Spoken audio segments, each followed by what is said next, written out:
49. A lição nossa já está no número 49 do livro, hein?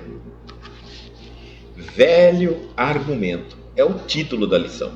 Velho argumento. Está nos Atos dos Apóstolos, capítulo 26, versículo 24.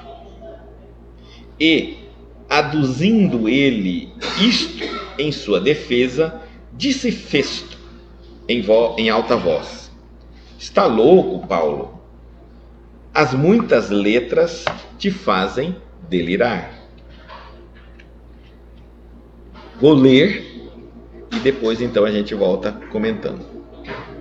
É muito comum lançarem aos discípulos do Evangelho a falsa acusação de loucos, que lhes é imputada pelos círculos cientificistas dos séculos. O argumento é velhíssimo por parte de quantos pretendem fugir à verdade, complacentes com os próprios erros. Há trabalhadores que perdem valioso tempo lamentando que a multidão os classifiquem como desequilibrados. Isto não constitui razão para contendas estéreis. Muitas vezes, o próprio mestre foi interpretado por demente e os apóstolos não receberam outra definição. Numa das últimas defesas, vemos o valoroso amigo da gentilidade ante a corte providencial de Cesareia, proclamando as verdades imortais do Cristo Jesus. A assembleia toca-se de imenso assombro. Aquela palavra franca e nobre estarrece os ouvintes. É aí que Pórcio Festo, na qualidade de chefe dos convidados, delibera quebrar a vibração de espanto que domina o ambiente. Antes, porém, de fazê-lo, o argucioso romano considerou que seria preciso justificar-se em bases sólidas. Como acusar, no entanto, agora vai ser uma pergunta, como acusar, no entanto, o grande convertido de Damasco, se ele, Festo, lhe conhecia o caráter íntegro e sincera humildade, a paciência sublime e o ardoroso espírito de sacrifício? Lembra-se, então, das muitas letras, entre aspas, e Paulo é chamado louco pela ciência divina de que dava testemunho. Recorda, pois, o abnegado batalhador e não dispenses apreço as falsas considerações de quantos te provoquem ao abandono da verdade. O mal é incompatível com o bem e por poucas letras, entre aspas, ou por muitas, entre aspas, desde que te alistes entre os aprendizes de Jesus, não te faltará o mundo inferior com o sarcasmo e a perseguição.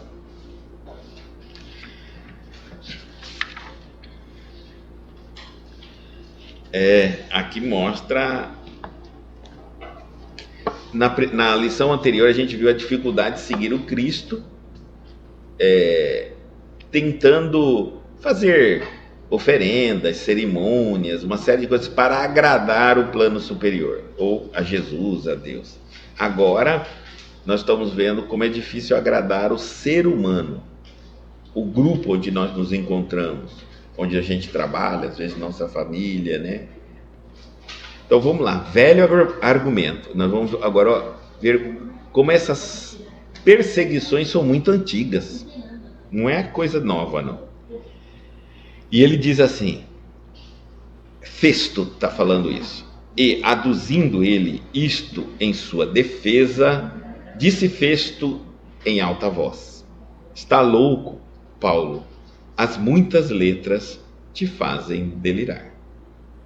Aqui a gente vê que Festo está chamando a atenção de Paulo. Paulo estava dando uma palestra, né? e ele começou a falar a verdade. Paulo era uma pessoa muito sincera, até um pouco duro, e ele falou a verdade, chocou a multidão. Ele era então antes um seguidor de Moisés, agora ele era um seguidor do Cristo, um cristão. Ele era mosaico, depois deixou de ser mosaico e passou a ser cristão. E aí ele foi dar um discurso. Nesse discurso ele falou muitas verdades, e essas verdades chocou a multidão. Nós vimos também na Reforma Íntima passada que muitas pessoas vão aos locais religiosos, mas pouquíssimas são as quantidades de pessoas realmente preocupadas em aprender alguma coisa. E aí ele está aqui falando mais uma vez disso. Paulo estava lá naquele local falando, e ele então começou a falar a verdade. E a verdade acaba incomodando as pessoas, principalmente aquelas que não estão ali para ouvir verdade, estão ali para ouvir falsas interpretações, palavras que são coniventes com as atitudes das pessoas. Porque quando a gente fala claramente os ensinamentos do Cristo, é natural que vá de encontro com aquilo que nós somos, fazemos, pensamos, é natural. Porque se nós fizéssemos tudo que o Cristo nos ensinou, se estivéssemos de acordo com os ensinamentos de Jesus, nós já estaríamos evoluidíssimos. Como ainda não estamos, é natural que quanto mais distante do Cristo, mais seus ensinamentos nos chamam a atenção, nos aponta a erro, falha, críticas, etc. Bom, e aí então vamos ler e depois nós vamos interpretando. É muito comum lançarem aos discípulos do Evangelho a falsa acusação de loucos, que lhes é imputada pelos círculos cientificistas dos séculos. As pessoas mais racionais, os que se consideram como cientistas, estudiosos, geralmente os mais letrados, eles tendem a perseguir muito os religiosos e as religiões. Eles tendem a ser mais céticos, não acreditar muito em Deus. Normalmente essas pessoas são, por estudarem muito, às vezes por ter alguns títulos dados pelos homens na terra, que não tem valor algum no mundo espiritual quando morremos, eles se tornam mais orgulhosos ainda e se convencem de que são mais especiais, são diferentes, são mais capazes, que a pobre humanidade.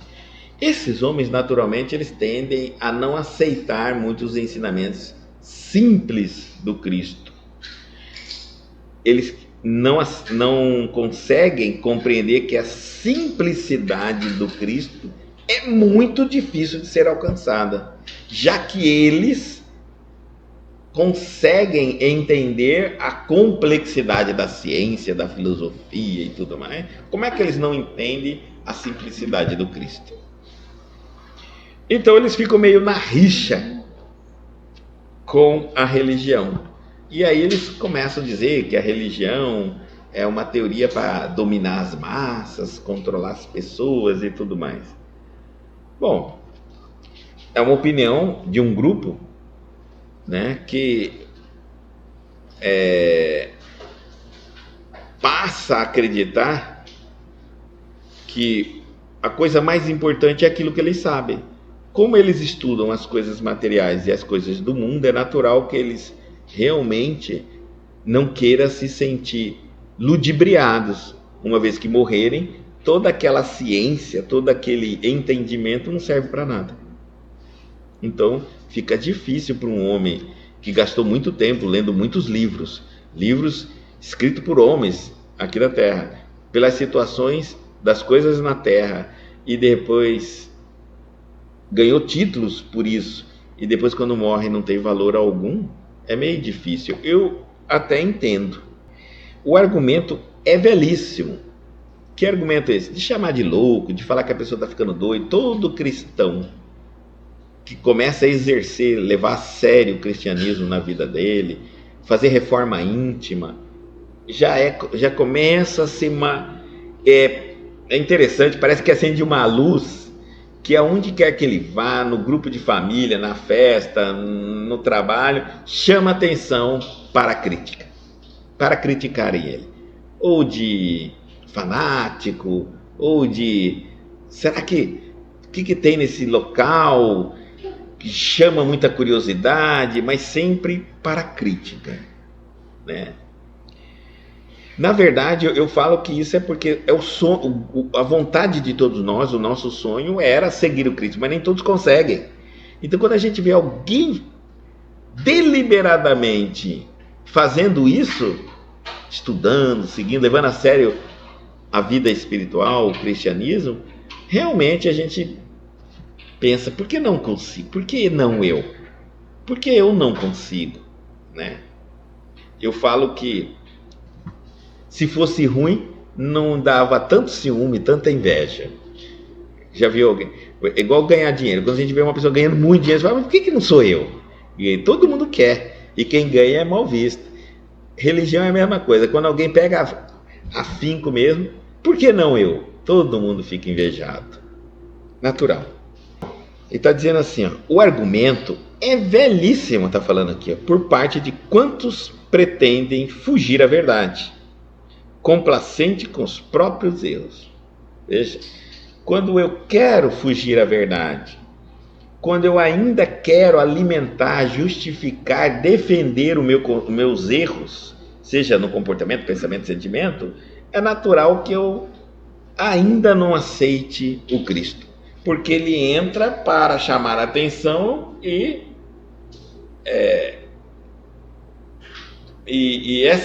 ensinarmos e nos ensinar a mudar.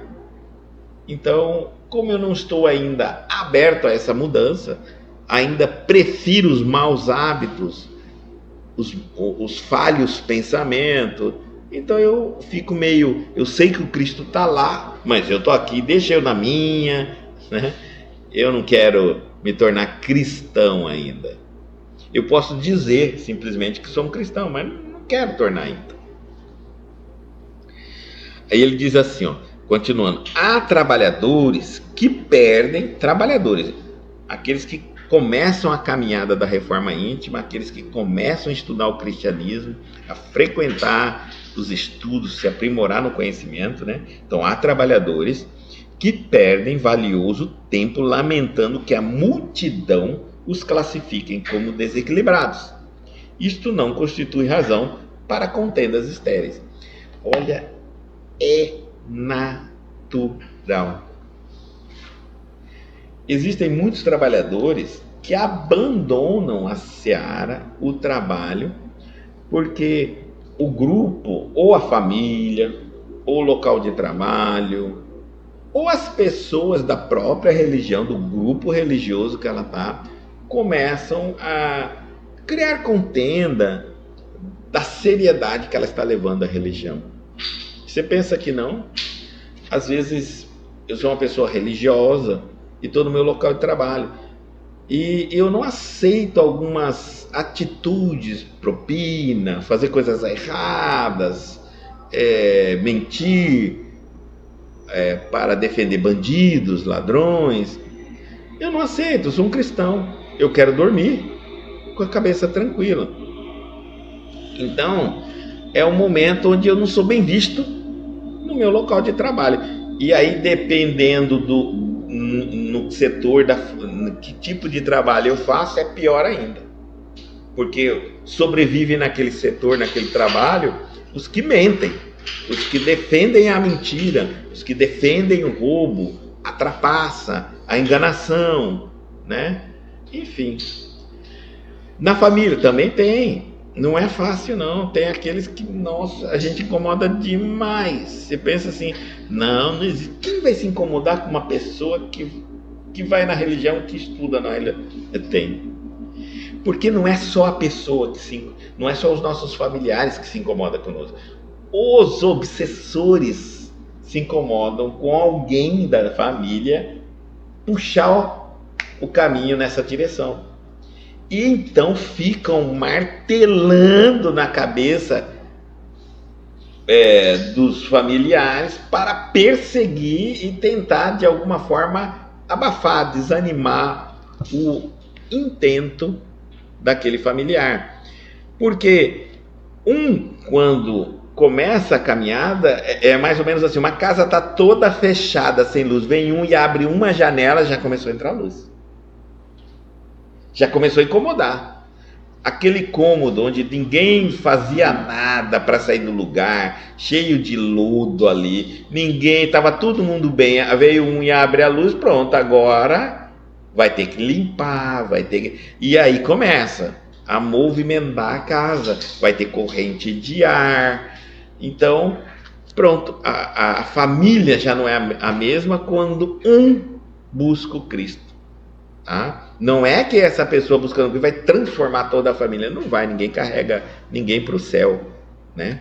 Mas já começa a ventilar novos comportamentos, novos pontos de vista, novas atitudes que nunca mais serão feitas, palavras que nunca mais serão ditas, pensamentos que nunca mais se vincularão naquela família.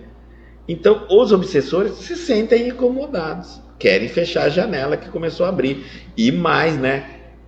Está dando exemplo para todo mundo. Um obsessor, imagina, vai que todo mundo começa a seguir, que todo mundo, por vergonha ou por tentar copiar, começa cada um procurar uma religião, aí pronto, aí eu abri todas as janelas da casa, e logo estão limpando tudo, aí a casa vai ficar habitada de forma decente, não aquela coisa penumbra, que não se pode falar nem de amor, de paz. É isso mesmo. Então, é natural que o trabalhador do Cristo, o cristão, né, ele chama atenção e incomoda. Luz e sombra não se dão. Onde tem a luz, a sombra se vai. Onde a luz não está, a sombra toma conta. Mas os dois conviverem juntos é muito difícil. Tá? Então, e existem trabalhadores que nessa perseguição eles se perdem. Desanima, fala, não aguento mais, né? E é por isso que, enquanto ainda não se casa, a gente orienta as pessoas que procurem saber a religião do seu parceiro, qual vão seguir o casal depois de casarem. Se vão seguir, se um é de uma religião e outro é de uma outra religião, se é possível seguir um seu e a outra pessoa, a mulher em uma religião, o marido na outra, não tem problema, porque se for acordado antes do casamento, é importante, sim, é possível que dê certo. O grande problema é que normalmente a gente não combina nada para casar, a gente quer casar, aí casa, aí começa, às vezes os dois nem sequer ligam para a religião e casa. Aí um começa a ligar para a religião, o outro incomoda, mas eu não te conheci assim. Eu não conheci você falando desse tal de Jesus, de Buda, de Jeová. Não. Se eu soubesse que você era assim, eu não casava. E ele tá certo. Às vezes, cada uma era de uma religião. E na hora do namoro, do noivado, maravilha, né? Aí casa. Aí que ele vai ver que o outro é espírita, ou é candomblé, ou é... isso aí é do demônio. Isso não pode aqui dentro de casa. Aí começam os problemas, entendeu? Então, é importante que os casais... Normalmente a gente está vendo hoje que os grandes conflitos no casamento é falta de diálogo antes. Falta de combinar antes. Quem trabalha, quem vai trabalhar depois que casar, né? Quem é responsável por isso, quem é responsável por aquilo. Mas não, tudo que a gente quer é casar em casa. E aí depois, o que não é... Diz uma coisa, que o que é combinado não é caro. É importante eu saber com quem estou casando, porque serão anos para frente. Anos. E, às vezes, eu vou casar com uma pessoa e eu conheço ela onde? Numa boate, né? Porque eu sou jovem, vamos supor que eu sou jovem, estou procurando alguém para casar, eu vou para uma, olha onde eu vou arranjar minha parceira, uma boate, bebendo, né? Ali, ficando louca, doida, seminua. Aí eu quero casar e ela tem que virar dona de casa, mas não vai mesmo. Ah, não, aí não é possível, tá? Aí, quando casa, ele quer que a mulher se veste bem, não fica pelada, que não pode mais beber, não quer mais que ela fique embalada, para de andar com um monte de homem. Mas você conheceu ela assim, você casou com isso. Aonde está escrito que casamento muda alguém? Não muda. Então não para de fingir, de se enganar. Aí joga a culpa tudo no outro. Ah, porque você é assim, você é assado, você é assim. Vai fazer. Ah, Guto, mas eu conheço um monte de gente que depois que casou mudou muito mesmo, que era de um jeito. E é isso aí mesmo. Imagine que se o combinado ainda muda, imagine o não combinado. É terrível. Não vai dar certo. Plano, essa coisa, né? Conhece? Eu saio daqui buscando uma pessoa para casar, uma mulher. A mulher tá ali na farra. Ela pensa que eu também sou de farra, igual ela. E eu tô pensando que eu vou casar para viver uma vida de casado. E ela tá pensando que vai casar e vai achar um bom parceiro para festa, para noitada. Pronto. Interesses incompatíveis. Casamos. Aí ela tá me chamando para festa, mas eu não quero mais ir na festa. Né? Agora eu quero ficar em casa. Mas é caseiro, não sai de casa, não faz nada. Eu quero ir para festa, tá me prendendo. É isso aí. Então, nós temos que parar, né, de jogar um pouco a culpa e ver se a escolha que a gente faz está dentro daquilo que nós tínhamos planejado, tá certo? Isso é muito importante, porque quando a gente fala das fases do relacionamento não dá saltos, fases não dá salto, tá? Nós vivemos uma vida de apressadinhos e as pessoas acham que você está falando porque você quer ser uma pessoa muito moralista. Não estou falando da realidade, da psicologia.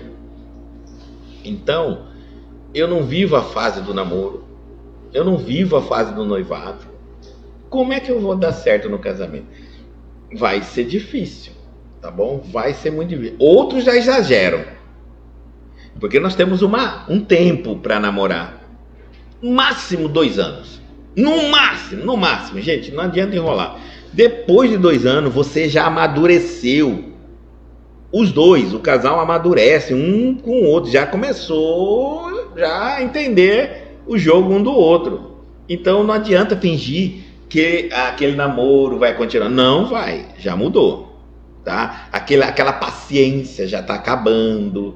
E uma série de coisas. As rosas já não esqueceu de comprar. Já não tem mais rosa não. 2 anos, já esqueceu. Aí vai pro noivado. Noivado no máximo 2 anos. No máximo. Mas, olha, se não der. Mas é isso, é aquilo. Põe aí 4 anos. Depois disso é enrolação. E se casar depois de 4 anos, duvido que vai dar certo. Tá certo? Não vai. Porque aí, 2 anos no noivado já é para conversar assuntos que não se conversava no namoro, né? Já é para conversar a possibilidade do casamento. É no noivado que fala assim, quando nós casarmos. É considerar o casamento, porque no namoro se você fala isso, quando nós casarmos, já tchau, já acabou tudo. Ninguém quer compromisso não. Mas no noivado por isso que usa aliança de um lado da mão, do lado direito. Já vai começar a experimentar socialmente o que vai ser a vida dele quando casar e a dela também. Então as pessoas já olham e falam, ih, já está comprometido. Já não fica mais legal ele fazer algumas coisas sozinho, sem a companheira, sem um companheiro, porque ele está carregando o símbolo na mão. Se aquele símbolo pesar na mão direita, não vai dar certo o casamento. Tira e vai viver sua vida livre, sem o peso no dedo da mão direita. É ali que você começa a pensar em sonhos, né? Juntar dinheiro para quando casar. Você junta dinheiro, faz renúncia, discute religião, quantidade de filhos, quem vai trabalhar, quem não vai trabalhar. É um monte de coisa, você vai discutindo para você ver se aquela pessoa é quem você está buscando para viver a vida inteira com ela, né? E se os dois estão buscando as mesmas coisas parecidas. Bom, vai nesse sentido. Aí o símbolo da aliança é muito importante. Você não imagina quantos não conseguem carregar o noivado. Põe noivado. Só que alguns casais acostumam com o noivado. Aí já não quer casar. Entendeu? Por quê? Bom, não querem tocar em alguns assuntos. Quais? Como é que vai ser a casa, dividido, quem lava roupa, quem passa, quem cuida dos filhos, porque tem as coisas ali de dentro também, tem as coisas de fora, tem de tudo no casamento. Então, não quer tirar a máscara, né, para resolver quem é quem, quais as funções de cada um. É uma empresa que não tem funções, não vai para frente. Quem é o estoquista? Ou quem é recepcionista? Com quem que eu falo? Não é assim? Na casa é assim, tem as suas funções. E aí, o casal acha que noivado é um namoro glorioso. E aí ele pega o noivado, aí sim não quer tratar como se fosse um casamento, porque é um ensaio. É melhor você acabar 500 noivados do que um casamento. É melhor você acabar 1 milhão de namoro do que um casamento. Então, casou, você está consciente disso. Tá certo? Tem que estar consciente disso. Tudo que nós estamos falando ainda pode não garantir que o casamento vai dar certo, porque as pessoas mudam. Entendeu? A nossa sociedade é muito... tem um poder de influenciar muito grande. E as pessoas mudam. Você pode encontrar uma pessoa, ela é muito religiosa, começa a namorar, casa, no noivado ela é muito religiosa, casa ela é muito, depois ela não quer mais ver Jesus, nem Deus, e quer ir pra farra. Pode acontecer, mas eu garanto para você que a quantidade de erros nesse sentido é muito menor, menos de 10%. Menos de 10%.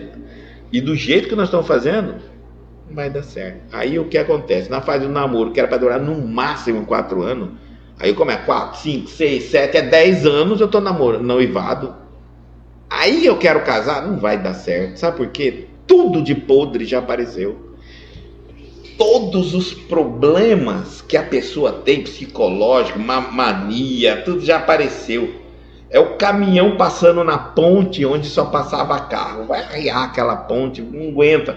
Noivado não aguenta tantos problemas do que o casamento aguenta. Um namoro não aguenta os problemas que tem no noivado. Cada um tem sua parte. Noivado é uma ponte que passa gente a pé e bicicleta, não passa carro. Namoro, né? Noivado é uma ponte que passa carro, bicicleta e gente, mas não passa caminhão. E o casamento já passa caminhão, aí carreta, até avião aterriza naquele lugar. É assim que funciona. E aí a gente quer inverter as coisas. Não estou preparado. Olha, gente, sério. Uma pessoa fala assim para mim, você não vai casar? Eu não estou preparado para casar. Que é isso? Quanto tempo vocês estão aí noivo? Você está preparado só para quê? Fala a verdade. Passar a noite, né? Já faz tudo que o casal faz, um casamento faz, mas não está preparado para casar. Está preparado para assumir responsabilidade. Não está preparado para acordar no outro dia, limpar a casa, passar, lavar. Estou falando tanto outro, estou falando uma mulher. Podar a planta, plantar, né? Buscar trabalho. É isso, viver a vida doida, dizer não pode, não temos condição. É isso. Sério, a gente está falando aqui, mas essa é a verdade. Nós saímos dessa linha achando que tudo isso aí era bobeira. O jovem fala isso, é bobeira. Gente, olha o que nós estamos nos tornando hoje. Por que eu não volto à forma anterior? E se eu estou solteiro, quero buscar alguém para casar, não é numa boate, Não é um lugar onde eu vejo pessoas sem menor sentido de família, locais onde quem frequenta não está ali para isso. E aí eu digo que o mundo está diferente, o mundo está difícil. Não, é você que está indo em lugar difícil. Eu estou indo para um campo de plantação de abacaxi querendo buscar uva. Não vai dar certo. E se tiver uma uva ali, alguém passou e caiu no caminhão, jogou. Não presta. Está perdida. Tá bom? Deve ter bicho dentro dela. Tô brincando, mas é verdade, gente. Né?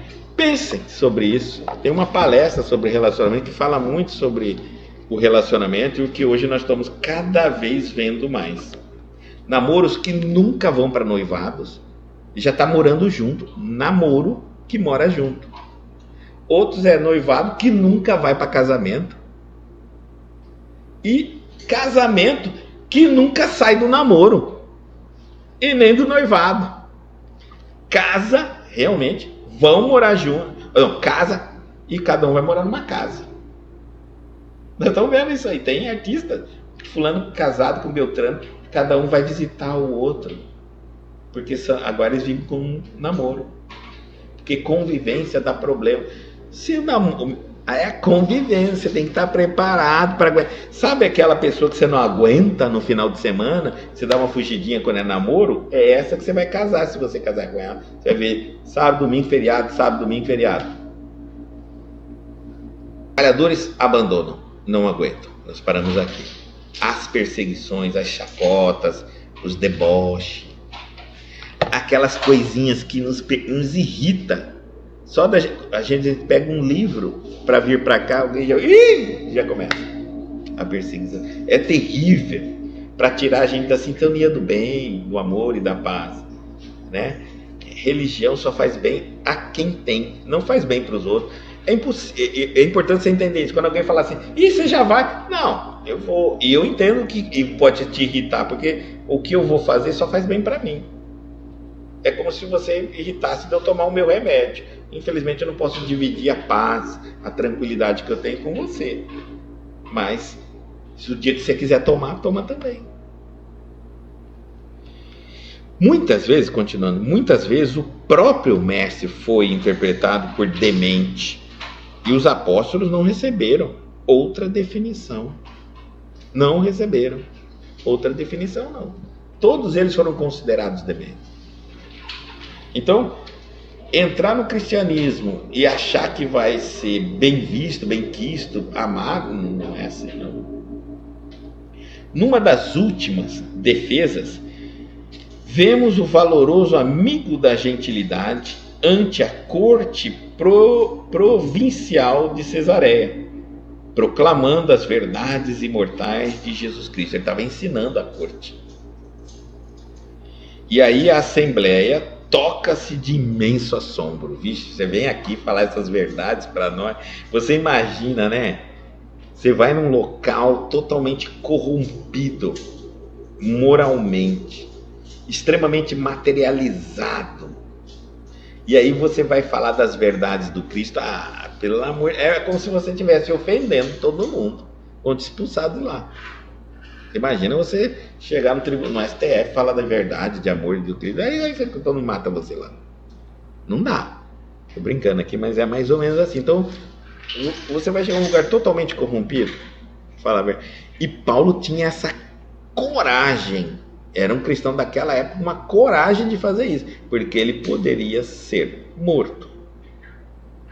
Bom, a assembleia toca-se de imenso assombro.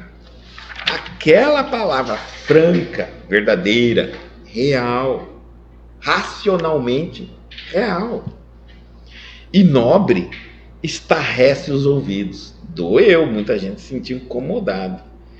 É aí que Pórcio Festo, na qualidade de chefe dos convidados, delibera quebrar a vibração de espanto que domina o ambiente. Ele entra, olha, o negócio não ficou bom, você está falando, tá difícil de engolir, tem gente espantada, tem gente assim pensando, como que esse cara apareceu aqui? Antes dele dominar o ambiente, Antes, porém, de fazê-lo, o argucioso romano considerou que seria preciso justificar-se em bases sólidas. Então ele procurou um argumento. Eu vou quebrar o Paulo, vou interromper ele, mas quero justificar essa minha atitude. Eu percebi que o público não gostou, chocou, ficou meio assim, então eu vou interromper ele, mas eu vou dar uma justificativa. Aí Emmanuel fala assim: como acusar, no entanto, o grande convertido de Damasco, se ele, Festo, o chefe dos convidados, se o cara que quis interromper Paulo de Tarso ali, ele conhecia o caráter íntegro de Paulo, a sinceridade, a sincera humildade, a paciência sublime e o ardoroso espírito de sacrifício. Como que ele podia fazer isso? Se ele sabia quem era Paulo, talvez os ouvintes não soubessem quem era, mas ele era amigo de Paulo e surpreendeu com o que Paulo falou. Então, ele está falando assim, você vê, né? O amigo de Paulo foi contra ele na hora. Muitas vezes a gente começa a ser perseguido, escorraçado, humilhado, debocharem da gente, às vezes com alguém que está do seu lado, alguém que deveria apoiar você, dizer: eu não vou, mas vai, entendeu? Um de nós tem que sair desse planeta, desse mundo. Eu ainda não dou conta. E quando você chegar lá na frente, esquece de mim, né? Me vem aqui puxar minha orelha também. Não dá de levar pelas asas, que eu não vou ter, mas a orelha vai estar grande. Aí você puxa minha orelha. Quando a gente ama, a gente quer o bem do outro. O bem. Se eu não dou conta de ir com você para o meu bem também, eu não quero que você pare de caminhar para o teu próprio bem. Isso é amor. Ainda dou parabéns.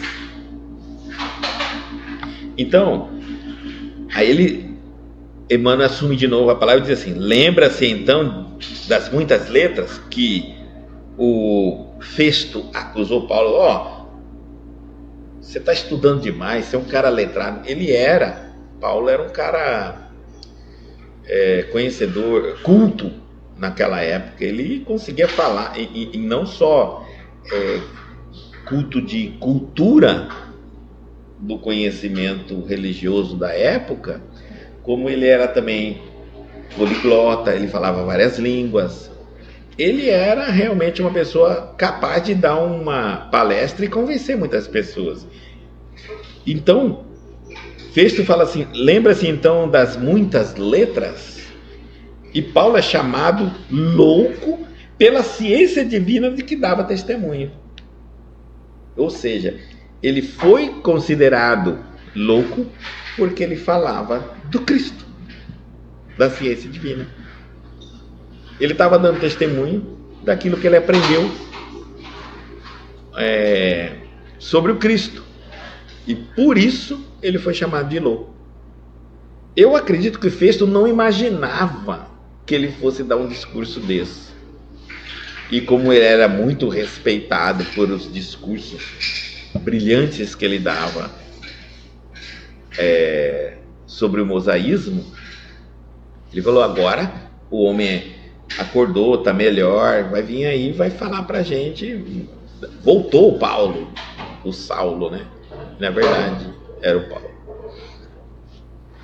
Então, é natural que algumas pessoas deixem a gente falar. Logo que você começa a falar, até mesmo quem te convidou se irrita.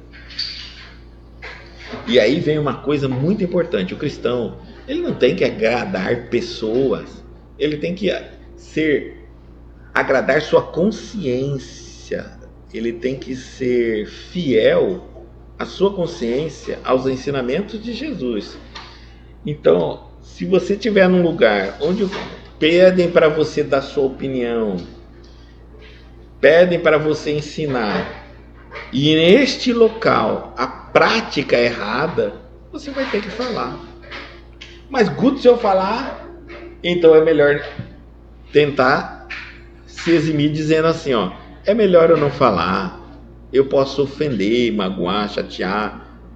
alguém ou algumas pessoas daqui. Mas algumas vezes eles insistem, não, mas fala! Qual a sua opinião? É melhor se você, então, falar. Sim, sua opinião. Seja sincero.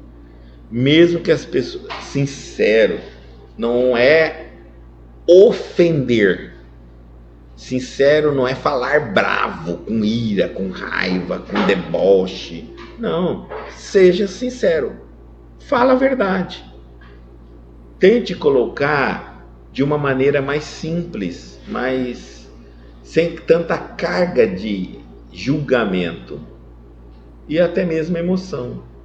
Se for possível, se você conseguir, diante de tanto olhar te recriminando o que está falando, fale com brandura, com amor, como Cristo falaria.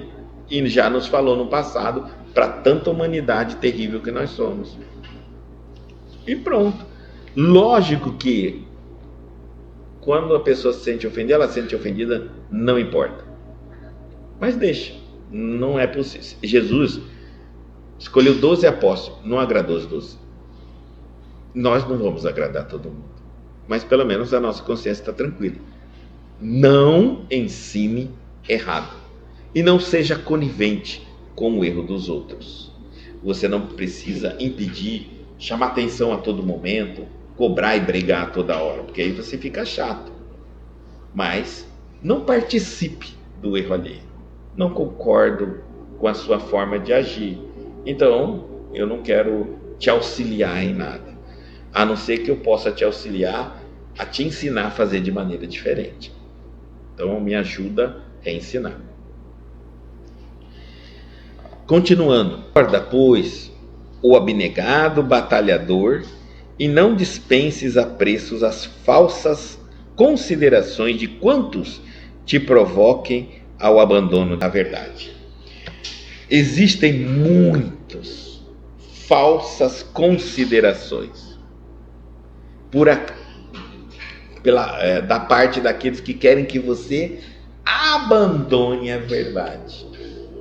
Quais são essas falsas considerações? Elogios. Existem muitas pessoas que tentam ganhar os trabalhadores do Cristo no elogio. E aí o trabalhador começa a fazer coisa errada e o outro vai lá. Nós já vimos de tudo. Aqui nós também vimos isso no Centro Espírita. Os próprios trabalhadores muitas vezes elogiavam os atos errados de outros trabalhadores. Simplesmente numa palavra muito simples. Por exemplo, ninguém é santo, né? Você não é perfeito, né? E nesse ninguém é santo, ninguém é perfeito, eu estou dizendo, pode fazer, continua fazendo errado. Isso, entendeu? E aí, mas eu só vim aqui por você, tá? Eu só estou aqui por você. Você é uma pessoa super iluminada, você é uma pessoa, entenderam? E nisso, no elogio, no massagear o ego, ela vai fazendo você atolar nos seus erros. Porque a hora que você pegar essa pessoa que tanto paparica você, como que eu te adoro, como você é uma pessoa legal, uma pessoa especial, aí ela faz a coisa errada, você vai chamar a atenção dela? Aí você fica até... Se o paparico dela te pegou, você não vai chamar a atenção dela, você vai fazer vista grossa, sabe por quê? Você vai perder um admirador, um paparicador, um paparazzi. Vai parar de tirar foto sua. Por quê? Porque a hora que você vê ela fazendo isso, você fala, mas você está fazendo isso? Quem? Você? Aí vem o inverso. Porque normalmente aqueles que batem palma quando você está errado, que fica massageando o teu ego, tem uma língua afiada para quando você for apontar alguma falha, algum defeito dele, ele voltar para você a sua falha de uma forma para ferir mortalmente. É aí que você acorda e fala, mas essa pessoa não é meu amigo? A vida inteira falou que eu era isso, que eu era aquilo, que eu fui falar para ele que ele estava fazendo coisa errada. Ele falou tanta coisa de mim que, meu Deus, se eu soubesse que ele pensasse isso de mim, como... Aí a gente fala, essa pessoa é falsa. A vida inteira me elogiou, mas carregava aquela maldade, aquele ódio de dentro dela. Na verdade, essas falsas esses falsos elogios eram isso. Nós chamamos, quando chama de falsas considerações. É um convite que eu estou te fazendo. Eu chego no trabalhador, no Cristo, e começo a convidá-lo a deixar as verdades do Cristo bem, para se alimentar apenas do meu elogio, da minha... às vezes eu chego assim, olha, eu vim aqui, tô aqui, vindo na sua casa, queria conversar com você na hora do evangelho. Você tem um evangelho na sua casa, tal hora, segunda-feira, por exemplo, 8 horas da noite, 7 horas essa pessoa aparece. Eu vim aqui porque você é uma pessoa iluminada, porque você pode me ajudar, porque você já ajudou tanto, e faz aquele discurso, né? Põe você lá acima de São Francisco, mais do que cima.